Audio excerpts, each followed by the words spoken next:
السلام علیکم ورحمۃ اللہ وبرکاتہ ان الحمد للہ والصلاة والسلام علی رسول اللہ وعلی آلہ وصحبہ اجمعین اعوذ باللہ السمیع العلیم من الشیطان الرجیم بسم اللہ الرحمن الرحیم قال اللہ تعالی فی کتابہ المحکم وَإِذَا سَأَلَكَ عِبَادِي عَنِّي فَإِنِّي قَرِيبٌ اجیب دعوت الداعی اذا دعان فلیستجیبوا لی ولیؤمنوا بی لعلہم یرشدون۔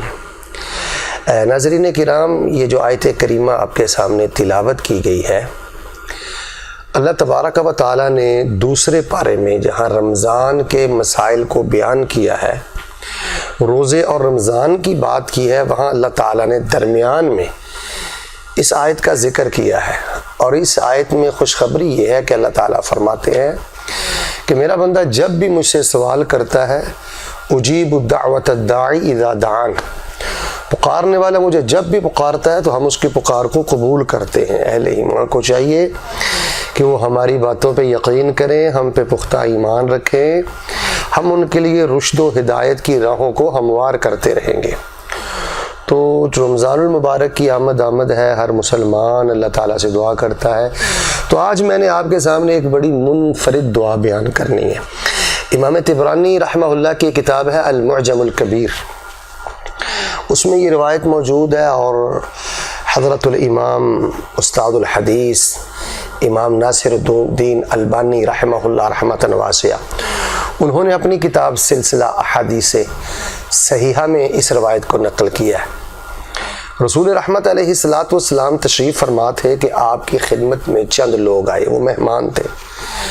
آپ علیہ الصلاۃ والسلام کی عادت مبارکہ تھی کہ آپ مہمان کی خدمت کرتے، کوئی آپ کے پاس ضرورت مند آتا تو آپ کبھی انکار نہ کرتے تھے۔ جب وہ مہمان آئے تو آپ نے اپنی ازواج مطہرات کے گھر پیغام بھیجا کہ ان کو کھانے کے لیے کچھ لا کر دو اور ان کی مہمان نوازی کرو۔ تمام گھروں سے پیغام آیا کہ مہمانوں کے لیے گھر میں کچھ نہیں ہے، ایک کھجور نہیں ہے، ایک قطرہ پانی نہیں ہے، اور ایک قطرہ دودھ نہیں ہے، جو تک کی گندم تک کی روٹی نہیں ہے۔ یہ ہے رسول اللہ کے گھرانے، اللہ اکبر کبیرہ۔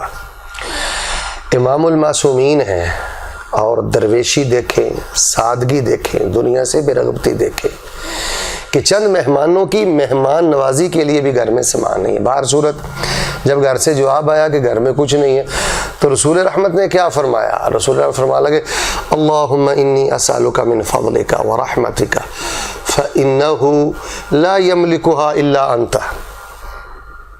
آپ نے کہا میرے اللہ، میں تیرے در کا سوالی، تیرا نبی تجھ سے سوال کرتا ہوں تیرے فضل کا، تیری رحمت کا، کیونکہ ان دونوں خزانوں کا مالک تو ہے۔ اللہ مجھے اپنا فضل عطا کر دے اور مجھے اپنی رحمت عطا کر دے۔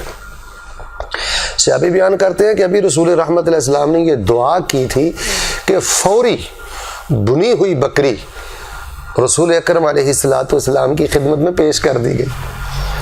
تو رسول رحمت علیہ السلام نے اس بنی ہوئی بکری کو مہمانوں کے سامنے رکھا اور فرمایا ہذہ من فضل اللہ وَنَحْنُ نَنْتَظِرُ الرَّحْمَةَ، یہ اللہ تعالیٰ کا بھی فضل آیا ہے، ابھی ہم اللہ تبارک و تعالیٰ کی رحمت کا انتظار کر رہے ہیں۔ تو ناظرین، اللہ ہی سے دعا کریں، اللہ ہی کو پکاریں، فوری رزق کے لیے، حالات کو بدلنے کے لیے اپنے اللہ سے پورے یقین سے دعا کریں، اور بالخصوص اللہ سے اللہ کا فضل مانگیں، اللہ سے اللہ کی رحمت مانگیں، اور اس دعا کو اچھی طرح یاد کر لیں۔ اگر آپ پہ تنگ دستی ہے اور اگر آپ کے حالات تنگ ہیں، مالی طور پہ آپ کمزور ہیں، تو یہ دعا بہت بڑا کریں، اللہم انی اسألک من فضلک ورحمتک فإنہ لا یملکها الا انت۔ اللہ تبارک و تعالیٰ کے حضور دعا ہے کہ وہ مجھے اور آپ کو رسول اللہ کے طریقہ کے مطابق دعا کرنے کی توفیق عطا فرمائے، اور ہر پل، ہر دم، ہر قدم، ہر کیفیت اور ہر گھڑی میں اللہ تبارک و تعالی ہم سب کو اپنے در کا ہی مانگت رکھے۔ ھذا ما کان عندی واللہ تبارک و تعالی عالم بالصواب۔